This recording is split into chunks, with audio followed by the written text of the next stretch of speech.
नमस्कार प्यारे विद्यार्थियों, मैं अमित प्रजापति आप सभी का वेलकम करता हूं टीकेडी एजुकेशन के इस छोटे से परिवार में।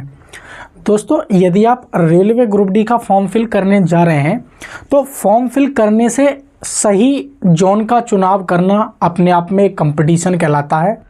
वीडियो को बहुत ध्यान से चुनना। एक ऐसी जोन जिसमें वैकेंसी ज़्यादा हो, फॉर्म कम भरे जाएँ, कट ऑफ भी कम जाए, उसका चुनाव करना बहुत ही मुश्किल है। तो इस वीडियो में मैं आपको बताऊंगा कि सही जोन का चुनाव दोस्तों कैसे करें फॉर्म भरने से पहले दोस्तों। और आपको ये बता देता हूं कि अब तक किस जोन में कितने फॉर्म फिल हुए हैं, ये भी इस वीडियो में दोस्तों मैं बताऊंगा। 1 फरवरी तक लगभग 16 लाख के अप्रॉक्स में फॉर्म फिलिंग दोस्तों अब तक टोटल हो चुकी है। और पिछली बार की जो फॉर्म फिलिंग थी वो भी मैं आप लोगों को इस वीडियो में दोस्तों बताऊंगा।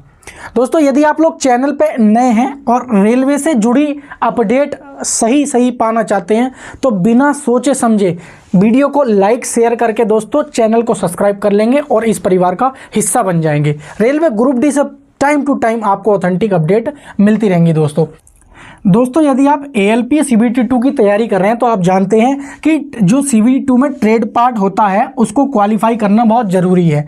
तो दोस्तों, ये कंप्यूट पब्लिकेशन लिमिटेड यानी कि एशियन ब्रांड की ये बुक आती है दोस्तों, basic science and engineering drawing. तो इसको लेकर आप अपनी तैयारी और भी मजबूत कर सकते हैं। साथ ही साथ यदि कोई स्टूडेंट्स दोस्तों इलेक्ट्रीशियन ट्रेड का है और वो अपनी इलेक्ट्रीशियन ट्रेड को क्वालिफाई करना चाहता है तो ये इलेक्ट्रीशियन ट्रेड की दोस्तों ये बेस्ट बुक आती है जो कि क्वेश्चन बैंक सीरीज होगी। और यदि थ्योरी करना चाहता है दोस्तों तो थ्योरी भी आती है 3 in 1 के नाम से इलेक्ट्रीशियन ट्रेड की। तो इसी प्रकार दोस्तों विभिन्न ट्रेडों की इनकी बुक्स आती हैं एशियन पब्लिकेशन यानी कि कंप्यूट पब्लिकेशन लिमिटेड की। और दोस्तों जैसे कि फिटर की बात करें, ये फिटर की बुक आती है दोस्तों। साथ ही साथ बात करें तो दोस्तों इलेक्ट्रॉनिक्स मैकेनिक की बुक आती है। इधर क्वेश्चन बैंक सीरीज वाली बुक होगी यानी कि क्वेश्चन बैंक जिसे कहते हैं प्रीवियस ईयर के क्वेश्चन होंगे। ये दोस्तों ट्रेड थ्योरी होगी अपनी। आप डीपली में थ्योरी पढ़ना चाहते हैं तो इसको परचेज कर सकते हैं। साथ ही साथ दोस्तों ये क्वेश्चन बैंक सीरीज आती है मैकेनिकल मोटर व्हीकल की आती है, ये थ्योरी बुक आती है। उसी प्रकार दोस्तों ये प्रैक्टिस बुक आती है क्वेश्चन बैंक मशीनिस्ट की आती है, ये दोस्तों ट्रेड थ्योरी आती है। इसी प्रकार दोस्तों question bank series mechanic diesel की आती है, ये ट्रेड थ्योरी आ जाती है दोस्तों। उसी प्रकार टर्नर वालों की आ जाती है, उसी प्रकार बेल्डर वालों की आ जाती है। साथ ही साथ में mechanical refrigeration and air conditioner की आती है। तो ये बुक्स दोस्तों आपको ऑनलाइन भी मिल सकती है और नॉर्मली मार्केट में भी मिल सकती है। ऑनलाइन परचेस करने के लिए इनके जो लिंक मैंने नीचे डिस्क्रिप्शन में दिए हैं वहां से जाके आप इनको डायरेक्ट परचेस कर सकते हैं और अपनी तैयारी को क्या है मजबूत कर सकते हैं। आइए हम थोड़ा सा दोस्तों आगे चलते हैं। अगर हम स्टार्टिंग में बात करें दोस्तों तो आप लोग थोड़ा सा 1 मिनट का टाइम देके पिछला डेटा देख लेंगे। 2013 में दोस्तों 45,000 प्लस कुछ वैकेंसी देखने को मिली थी, 81 लाख फॉर्म फिलिंग हुई थी और 62,907 वैकेंसी दोस्तों ये जो है हमारी 2018 में थी और 1.8 करोड़ फॉर्म फिलिंग हुई थी और 300 का दोस्तों पर सीट कंपटीशन था। यहाँ 175 का पर सीट कंपटीशन देखने को मिला था। अगर हम 2019 की बात करें दोस्तों 1,03,739 वैकेंसी थी और लगभग 1.2 करोड़ फॉर्म फिलिंग हुई थी और 111 का क्या है पर सीट कंपटीशन देखने को मिला था। तो ये पिछला कंपटीशन था, लेकिन इस बार दोस्तों मात्र 32,000 वैकेंसी है, जिसमें अगर CCA वालों की और एक्स सर्विसमैन वालों की और एक्स्ट्रा वालों की 4% निकाल दी जाए 44% तो लगभग 56% के अप्रोक्स में 19,000 कुछ प्लस वैकेंसी मिलती है जो कि डायरेक्ट वाले बच्चों को मिलेंगी दोस्तों। अब बात कर लेते हैं दोस्तों सही जोन चुनने का। मैंने कल वीडियो भी बनाई थी टोटल फॉर्म फिलिंग पे। तो ये दोस्तों अभी तक लगभग ये क्या है अप्रोक्सीमेट टोटल फॉर्म फिलिंग होती है, लेकिन बात आती है दोस्तों हम सेफ जोन कैसे चुने। अब दोस्तों मैं आप लोगों को बता दूं सेफ जोन चुनने के लिए, यदि आप मान लीजिए कोई व्यक्ति चाहता है कि मैं दिल्ली से फॉर्म सीधा है कि भाई दिल्ली में सबसे ज़्यादा वैकेंसी है और यहाँ से क्या है फॉर्म फिलिंग कर दो, क्या ये जानना सही होगा? ये बिल्कुल दोस्तों गलत प्रोसेस है कि जहाँ ज़्यादा वैकेंसी और वहाँ फॉर्म फिल कर दो। ये इस नज़रिए से यदि आप लोग देख रहे हैं और फॉर्म फिलिंग कर रहे हैं तो फाइनल में जाके 110% आप मार खाएंगे। और आप लोगों ने देखा होगा कुछ लोग क्या है सीधा यही देखते हैं कि टॉप सबसे ज़्यादा वैकेंसी कौन सी है इसमें फॉर्म फिलिंग कर देंगे, या कुछ बच्चे देखेंगे कि भाई सब मीडियम में जहाँ पे वैकेंसी है वहाँ पे फॉर्म फिलिंग कर देंगे। तो सबसे पहले तो एक चीज़ ध्यान रखेंगे दोस्तों, ITI वाला बच्चा अभी कोई फॉर्म फिल ना करे। उसका रीज़न यही है कि आपको ट्रेड को लेकर अभी क्या है कोर्ट केस चल रहा है, उसका फैसला आने दीजिए।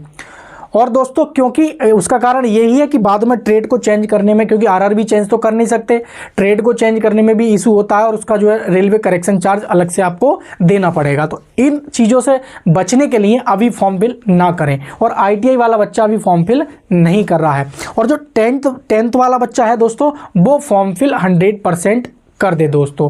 एक चीज़ तो आपका ये डाउट क्लियर हो गया है। दूसरा चीज़ आप लोग ये ध्यान रखेंगे दोस्तों कि किसी के भी कहने में आके आप ये ना सुने कि कोई बड़ा यूट्यूब चैनल वाला बता दे कि भाई ये वाली जो है डेंजर जोन बन गया है दिल्ली और इसमें फॉर्म फिल ना करें, तो बच्चा क्या है यहाँ से बच जाएगा और सीधा सीधा वो व्यक्ति बोलेगा कि भाई आप सीधा सीधा सिकंदराबाद आ जाइए। और एक यूट्यूब चैनल ने क्या है सिकंदराबाद को बता दिया और उस पर 3-4 लाख व्यू आ गए और वो क्या है सीधा सीधा क्या है रेड जोन में आ गया सिकंदराबाद। और सबसे ज़्यादा फॉर्म फिलिंग दोस्तों सिकंदराबाद में देखने को मिल रही है।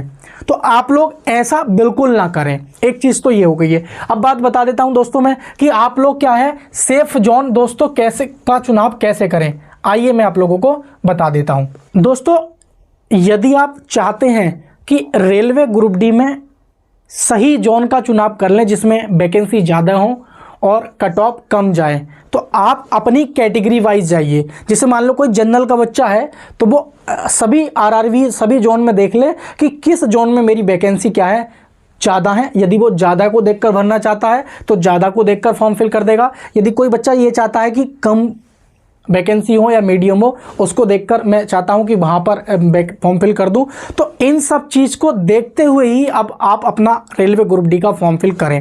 अब बात आती है सर कैटेगरी वाइज डेटा हमें कहां से मिलेगा। तो दोस्तों नेक्स्ट वीडियो में कैटेगरी वाइज ला रहा हूं। ओबीसी की अलग होगी, जनरल वालों की अलग होगी और एससी एसटी वालों की अलग होगी। और कुछ बच्चों का कमेंट था सर एक्ट अप्रेंटिसशिप यानी कि सीसीए वाले और एक्स सर्विसमैन इन पर दोनों पर वीडियो बनाइए। तो इनकी दोनों की एक वीडियो या अलग अलग वीडियो दोनों की मैं बहुत जल्द कल या परसों इस चैनल पर अपलोड कर दी जाएगी दोस्तों। तो उन वीडियो को आप लोगों को बारीकी से देखना है और उसके बाद आपको अपना क्या है फॉर्म फिलिंग करना है दोस्तों। तो कोई भी ये ना सोच ले कि भाई टोटल किसी ने बता दिया कि भाई इस जोन में टोटल फॉर्म फिल हो गए हैं तो हम इससे बचना चाह रहे हैं, या इसमें कम फॉर्म फिल हुए हैं तो सब लोग उसी में पहुंच गए, इस तरीके से मत करना। एक दूसरी चीज़ है दोस्तों, एक्ट अप्रेंटिसशिप वाला कोई स्टूडेंट है यदि वीडियो देख रहा है तो उसको क्या है दोस्तों हम सबसे पहले ये सोचना चाहिए कि मुझे क्या है होम डिस्ट्रिक्ट मिल जाए तो बेहतर है। और जाहिर सी बात है दोस्तों यदि वो पढ़ने में मीडियम है, यदि 45 प्लस यानी कि 50 के अप्रॉक्स मार्क्स ला रहा है आज की डेट में भी मॉक टेस्ट में, तो उसको होम जोन चुननी चाहिए, होम जोन चुननी चाहिए दोस्तों। एक चीज़ तो ये क्लियर हो गई है। अब ये भी आपको आइडिया होना चाहिए, मान लीजिए यहाँ का व्यक्ति है जी प्रयागराज का स्टूडेंट कोई चेन्नई चुन लेता है तो चेन्नई आने जाने में कितना कॉस्ट लगती है ये आपको आइडिया होना चाहिए और कितना टाइम लगता है। तो कहाँ से आपको क्या है एक इतनी दूर जॉब करना, और एक सीसीए वाले या कोई एक बच्चा विकलांग भी था तो उसके लिए बहुत मुश्किल हो जाएगा। तो आप बेहतर यही होगा आपके लिए कि आप अपना होम जोन चुनें और अपनी तैयारी पर थोड़ा फोकस करें, क्योंकि टाइम अभी रेलवे काफ़ी दे रही है। तो बहुत सारी चीज़ें मैं बताना चाहता था दोस्तों, लेकिन मैं एक इन्फॉर्म कर रहा हूँ आपको क्या है नेक्स्ट वीडियो आपको बहुत जल्द मिलेगी दोस्तों। कैटेगरी वाइज डेटा देखेंगे दोस्तों और देखने के बाद अपना फॉर्म फिल करिएगा दोस्तों। तो थैंक यू फॉर वॉचिंग दोस्तों, मिलेंगे किसी नेक्स्ट वीडियो में।